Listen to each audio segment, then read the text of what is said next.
नई दिल्ली में G20 शिखर सम्मेलन 2023 में ओडिशा के कोरापुट और मयूरभंज जिलों की 2 आदिवासी महिला किसान ने सितंबर में दिल्ली में होने वाले G20 शिखर सम्मेलन में ओडिशा मिलेट मिशन से प्रतिनिधित्व किया। बाजरा किसान सुबासा मोहंता और रायमती घुरिया पारंपरिक बाजरा खेती को बढ़ावा देती हैं। रायमती घुरिया कोरापुट जिले के कुंडुरा ब्लॉक के अंतर्गत नुआगुड़ा गांव की रहने वाली हैं। रायमती घुरिया ने बाजरा की 124 किस्मों को संरक्षित किया है। उन्होंने विश्व स्तरीय शिखर सम्मेलन में भाग लेने के लिए जयपुर में MS स्वामीनाथन रिसर्च सेंटर से प्रशिक्षण प्राप्त किया है। दिलचस्प बात यह है कि रायमती घुरिया ने देशी धान की लगभग 72 किस्मों और बाजरा की 6 किस्मों को भी संरक्षित किया है और खुद को एक सफल महिला किसान के रूप में साबित किया है। सुबासा मोहंता मयूरभंज जिले के जशीपुर ब्लॉक के अंतर्गत गोयली गांव की निवासी हैं। 2018 में बाजरा की खेती की और अपने इलाके के कई लोगों के लिए प्रेरणा बन गईं।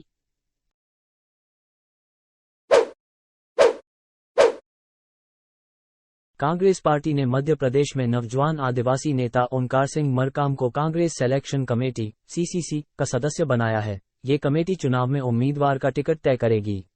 ओंकार सिंह मरकाम को पार्टी ने कांग्रेस के बड़े बड़े नेताओं के साथ बहुत बड़ा पद दिया है। ओंकार सिंह मरकाम डिंडोरी विधानसभा से अपना चुनाव तीसरी बार जीतकर विधायक बने हैं। 2018 में कमलनाथ सरकार में जनजातीय मंत्री रह चुके हैं। मध्य प्रदेश में ओंकार सिंह मरकाम को आदिवासी का कांग्रेस अध्यक्ष बनाया था।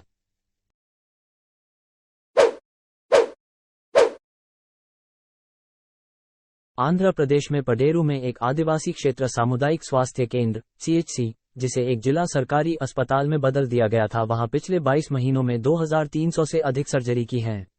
वर्तमान में विशाखापट्टनम जिला कलेक्टर डॉक्टर A मल्लिकार्जुन ने इसकी शुरुआत की है।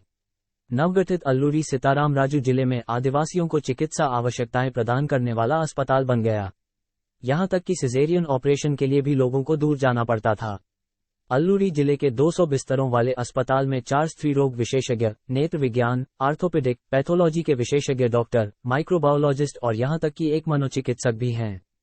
इसमें CT स्कैन, एक्स-रे, वेंटिलेटर, एक केंद्रीय ऑक्सीजन सुविधा, डायलिसिस और यहां तक कि कैंसर स्क्रीनिंग परीक्षण सुविधा भी है। अस्पताल में 50 से अधिक चिकित्सा कर्मचारी 24 घंटे काम करते हैं। अब यह अस्पताल करीब 6 लाख आदिवासी आबादी के लिए एक वरदान बन गया है।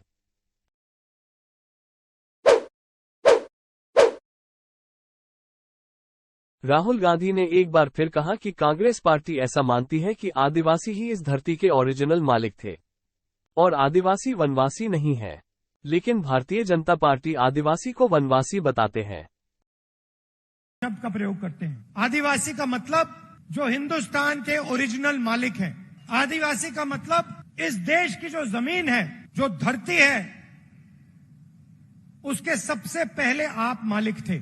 मतलब आपकी जमीन पर, जंगल पर, जल पर आपका हक बनता है। बीजेपी ने एक नया शब्द निकाला है, वनवासी। इस शब्द का बिल्कुल दूसरा मतलब है। हम चाहते हैं कि आदिवासी युवा जो भी सपना देखना चाहें, देखें और उस सपने को पूरा करें।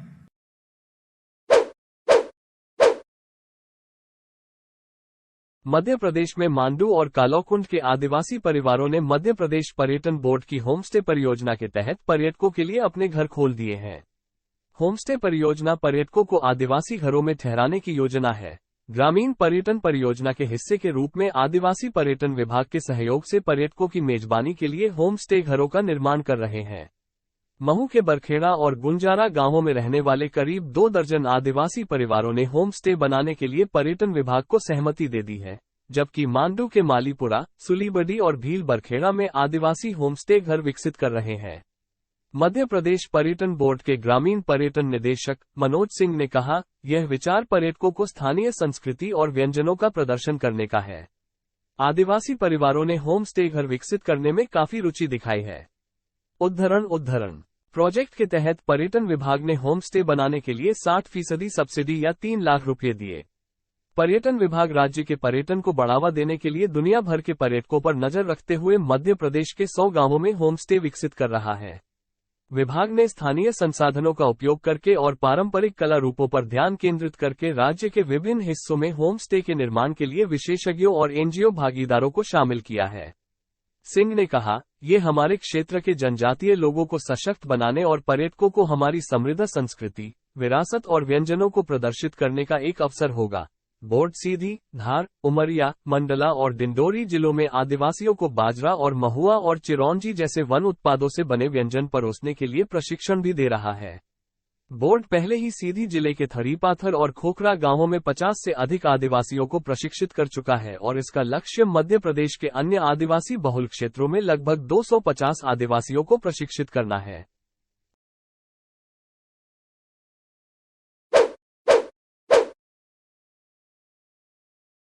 आदिवासी धर्म कोड आंदोलन को 2023 में लागू कराने का लक्ष्य को लेकर आदिवासी सेंगेल अभियान के दिसुमभूम के सालखान मुर्मू और सरना धर्मगुरु बंधन तिग्गा ने एक बड़ा जन आंदोलन का आयोजन करने की घोषणा की है। 5 नवंबर 2023 रविवार को रांची के मोहराबादी मैदान में 50 लाख आदिवासी जिन्होंने 2011 के जनगणना में सरना धर्म लिखा है उनको आमंत्रित किया गया है और इस विशाल जनसभा में सरना धर्म मानने वाले सभी आदिवासियों को आमंत्रित किया गया है। इस विशाल जनसभा के द्वारा भारत सरकार पर दबाव बनाया जाएगा। कोड आंदोलन को 2023 में मंजिल तक पहुंचाने के लिए राजीपड़ा सरना प्रार्थना सभा के अगुआ सरना धर्मगुरु बंधन तिग्गा और आदिवासी सेंगेल अभियान के दिसंगम के सालखान मुर्मू के नेतृत्व में एक बड़ा जन आंदोलन हम लोग खड़ा करेंगे और हम लोगों ने बातचीत करके ऐसा मन बना लिया है कि 5 नवंबर रविवार के दिन 2023 को मोराबादी मैदान रांची में उन 50 लाख आदिवासियों को जिन्होंने 2011 की जनगणना में सरना धर्म लिखाया है उनको आमंत्रित करेंगे। उनके साथ देश विदेश जहाँ भी सरना मानने वाले आदिवासी हैं उनको भी 5 नवंबर 2023 की विशाल जनसभा में आमंत्रित करेंगे ताकि भारत सरकार पर अभी दबाव बने उसको देना पड़े। जब 2011 में 50 लाख लोग आदिवासी सरना लिखाए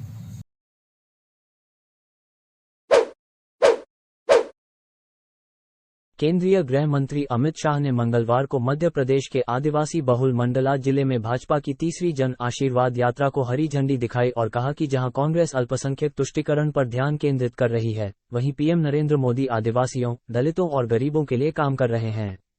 कांग्रेस के नेतृत्व वाली यूपीए सरकार के दौरान पूर्व पीएम मनमोहन सिंह ने बयान दिया था कि देश के खजाने पर पहला हक अल्पसंख्यकों का है। कांग्रेस अल्पसंख्यकों के तुष्टीकरण में डूबी हुई है, शाह ने दावा किया। आपको 2 विचारधाराओं के बीच चयन करना होगा। एक तरफ कांग्रेस कहती है कि देश के खजाने पर अल्पसंख्यकों का अधिकार है और दूसरी तरफ पीएम मोदी कहते हैं कि यह आदिवासी भाइयों बहनों और गरीबों का अधिकार है। उन्होंने कहा, कांग्रेस ने कहा कि वे जल की रक्षा करेंगे, जंगल और जमीन, लेकिन असफल रहे। हालांकि पीएम मोदी ने आदिवासियों को जल, जंगल और जमीन के साथ सुरक्षा, सम्मान और समावेशी विकास दिया है। पिछले 9 वर्षों में पीएम मोदी ने आदिवासियों और गरीबों के लाभ के लिए कई बदलाव किए हैं, शाह ने कहा, यह अटल बिहारी वाजपेयी की भाजपा सरकार थी जिसने आदिवासी कल्याण का एक अलग मंत्रालय बनाया। उन्होंने कहा कि पीएम मोदी ने 23 आदिवासी समाज को अनुसूचित जनजाति की सूची में शामिल किया और देश भर में बिरसा मुंडा की जयंती को आदिवासी गौरव दिवस के रूप में मनाकर आदिवासी समाज को सम्मान दिया। भाजपा ने बिरसा मुंडा, शंकर शाह, रघुनाथ शाह, रानी दुर्गावती पर संग्रहालय स्थापित किए हैं और देश के विभिन्न हिस्सों में आदिवासी स्वतंत्रता सेनानियों को सम्मान दिया। शाह ने कहा, मनमोहन सिंह सरकार सालाना केवल 24,000 करोड़ रुपए देती थी और पीएम मोदी ने आदिवासियों के लिए बजट बढ़ाकर 1,19,000 करोड़ रुपए कर दिया है। उन्होंने कहा कि भाजपा सरकार ने एकलव्य विद्यालयों के निर्माण पर 287 करोड़ रुपए खर्च किए।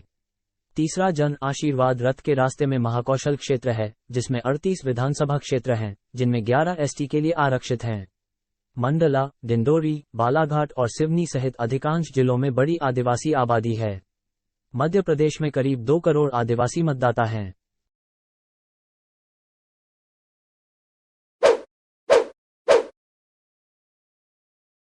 छत्तीसगढ़ के आदिवासियों ने मांग की कि आदिवासी धर्म कोड को जनगणना में रखा जाए।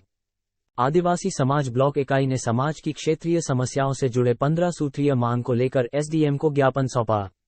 सैकड़ों की तादाद में आदिवासी समाज के लोग पैदल चलते हुए एसडीएम कार्यालय पहुंचे। सहसपुर लोहारा में आदिवासी समाज के लोग सोमवार को अपनी मांगों को लेकर सड़क पर उतर आए। आदिवासी समाज ब्लॉक इकाई ने समाज की क्षेत्रीय समस्याओं से जुड़े 15 सूत्रीय मांग को लेकर एसडीएम को ज्ञापन दिया। इस दौरान ग्राम सूरजपुरा से रैली निकालकर सहसपुर लोहारा बस स्टैंड में सभा का आयोजन किया गया।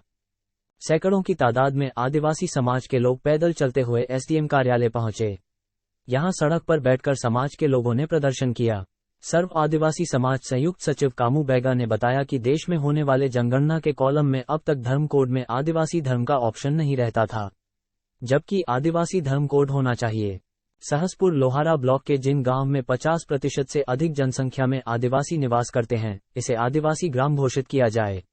जिले में अभी भी समाज के कई लोगों का स्थायी जाति प्रमाण पत्र नहीं बन पा रहा है, क्योंकि इन लोगों के पास पुराने दस्तावेज की कमी है। ऐसी स्थिति में ग्राम पंचायत के प्रस्ताव के आधार पर जाति प्रमाण पत्र जारी किया जाए। इसके अलावा आदिवासी समाज के पुरुष या महिला गैर आदिवासी से विवाह करते हैं तो उन्हें आदिवासी के आधार पर मिलने वाली सुविधा से वंचित रखा जाए, साथ ही उनके जाति प्रमाण पत्र को रद्द किया जाए।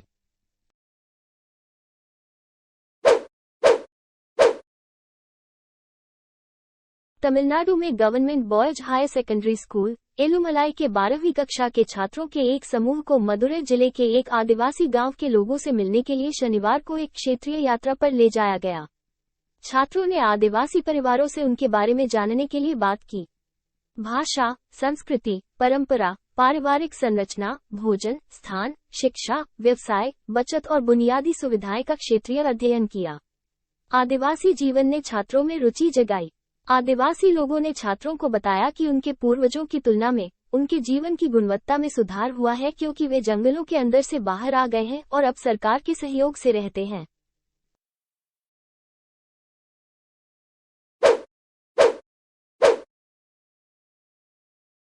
पुलिस ने शुक्रवार को कहा कि बिहार के मुंगेर जिले में एक आदिवासी महिला का 6 लोगों ने अपहरण कर लिया और उसके साथ सामूहिक बलात्कार किया। आरोपियों ने माओवाद प्रभावित गांव से महिला का अपहरण कर लिया और उसे एक सुनसान जगह पर ले गए और उसके साथ यौन उत्पीड़न किया। घटना के बाद पीड़िता हवेली खड़गपुर के स्थानीय पुलिस स्टेशन पहुंची और 6 लोगों के खिलाफ शिकायत दर्ज कराई। उसकी शिकायतों के बाद स्थानीय पुलिस ने तेजी से कार्रवाई की और 5 आरोपियों को गिरफ्तार करने में कामयाब रही।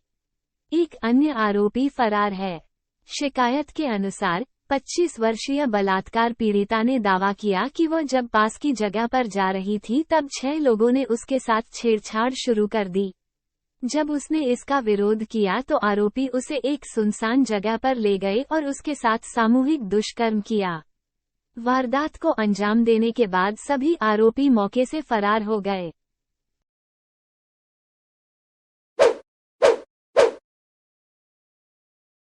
ओडिशा के आदिवासी बहुल जुजुमुरा ब्लॉक में 55 साल का एक चौकीदार उम्मीद की किरण बनकर उभरा है। उनका नाम मित्रभानु महापात्र, जो रात में जुजुमुरा हाई स्कूल में चौकीदार के रूप में काम करते हैं। वो 2 दशकों से अधिक समय से आदिवासी छात्रों को मुफ्त में तीरंदाजी प्रशिक्षण देकर उनके जीवन को प्रभावित कर रहे हैं। मित्रभानु, जो तीरंदाजी के लिए एकलव्य प्रशिक्षण केंद्र चलाते हैं, जुजुमुरा हाई स्कूल परिसर में तीरंदाजी सिखाते हैं। तीरंदाजी एक ऐसा खेल है जिसमें फोकस और एकाग्रता की आवश्यकता होती है। मित्रभानु ने अपने बारे में बताया कि वे तीरंदाजी निमेई चरण ब्यूडेक से सीखे हैं, जो राष्ट्रीय तीरंदाजी प्रतियोगिता में रजत पदक विजेता थे। मित्रभानु ने कहा कि उनके गुरु ने उनसे कहा था कि कला कभी विलुप्त नहीं होनी चाहिए। उनके शब्दों से प्रेरित होकर उन्होंने यहां छात्रों को तीरंदाजी प्रशिक्षण प्रदान करने का निर्णय लिया ताकि यह कौशल गुमनामी में न खो जाए। मित्रभानु 2002 से स्कूल के आदिवासी छात्रों को प्रशिक्षण प्रदान कर रहे हैं। गांव के छात्रों और स्थानीय युवाओं दोनों के समर्पण और उत्साह ने उनके प्रयास को सफल बनाया है। पिछले 2 दशकों में मित्रभानु द्वारा 350 से अधिक छात्रों को प्रशिक्षित किया गया है। प्रशिक्षण सत्र शाम 4 बजे शुरू होता है और 2 घंटे तक चलता है। मित्रभानु के कई छात्रों ने राष्ट्रीय और राज्य स्तरीय तीरंदाजी प्रतियोगिताओं में उत्कृष्ट प्रदर्शन किया है। हालांकि आदिवासी छात्रों की आर्थिक स्थिति अच्छी नहीं होती है और तीरंदाजी उपकरण की लागत मित्रभानु के लिए चुनौतियां खड़ी करती है। यहाँ के छात्र धनुष और तीर खरीदने में सक्षम नहीं हैं और इसलिए मित्रभानु अपने सीमित संसाधनों से उपकरण खरीदते हैं ताकि यह सुनिश्चित हो सके कि छात्र अपना प्रशिक्षण जारी रखें। मित्रभानु ने कहा कि मेरे पास भी नए तीर धनुष खरीदने के लिए पैसे नहीं हैं, इसलिए मैं सेकंड हैंड खरीदता हूं और छात्रों को देता हूं।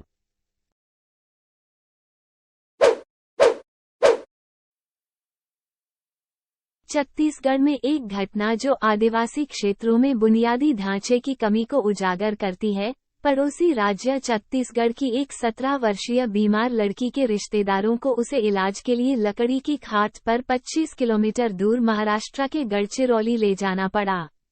एक अधिकारी ने बताया कि बस्तर जिले के बकावंड इलाके के मेटावाड़ा गांव की किशोरी को उसके रिश्तेदार शुक्रवार को गढ़चिरौली के भामरागढ़ तालुका के लहेरी में प्राथमिक स्वास्थ्य केंद्र (PHC) लाए थे। उन्होंने बताया कि लड़की के परिवार के सदस्यों ने उसे एक खाट पर लिटाकर और अपने कंधों पर उठाकर लगभग 25 किलोमीटर तक कठिन यात्रा की। मरीज पिछले कुछ दिनों से बुखार और उल्टी से पीड़ित था।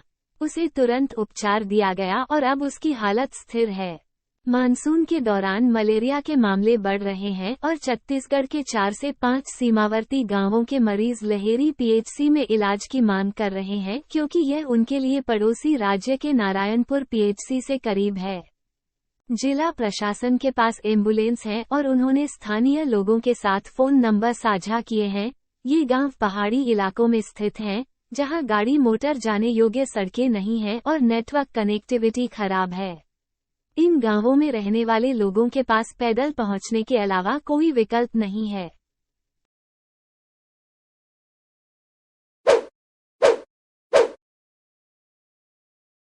जनजातीय कार्य विभाग (TAD) ने जम्मू और कश्मीर सड़क परिवहन निगम (J&K RTC) और संबंधित जिला प्रशासन के सहयोग से सोमवार को सर्दियों की शुरुआत के साथ कश्मीर से जम्मू क्षेत्र में पशुपालक आदिवासी परिवारों के प्रवास की व्यवस्था को अधिसूचित किया। उन्हें एक जगह से दूसरे जगह ले जाया जाएगा। एक आधिकारिक प्रवक्ता ने यह जारी एक बयान में कहा कि परिवारों का प्रवासन सितंबर के मध्य से उच्च क्षेत्रों से शुरू होगा और नवंबर 2023 तक जारी रहेगा। उपराज्यपाल मनोज सिन्हा की अध्यक्षता वाली प्रशासनिक परिषद ने प्रवासन के दौरान आदिवासी आबादी के लिए परिवहन सेवा को मंजूरी दे दी है। मुख्य वितरण, जिसकी निगरानी मुख्य सचिव अरुण कुमार मेहता द्वारा नियमित रूप से की जा रही थी।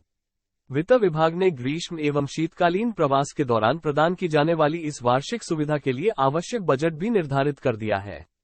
हर साल सरकार श्रीनगर जम्मू राष्ट्रीय राजमार्ग और मुगल रोड के माध्यम से लंबी दूरी के प्रवास को आसान बनाने के लिए ट्रकों का एक बेड़ा तैनात करती है। इस वर्ष 150 ट्रकों को जिलों में तैनात किया जा रहा है। उपायुक्तों (DC) ने प्रवासन को सुविधाजनक बनाने और संबंधित व्यवस्था करने के लिए नोडल अधिकारियों को अधिसूचित किया है। इससे पहले जनजातीय मामलों के सचिव शाहिद चौधरी ने सचिव परिवहन जी प्रसन्ना रामास्वामी, DC, RTC प्रबंधन और अन्य संबद्ध विभागों के साथ व्यवस्था की समीक्षा की।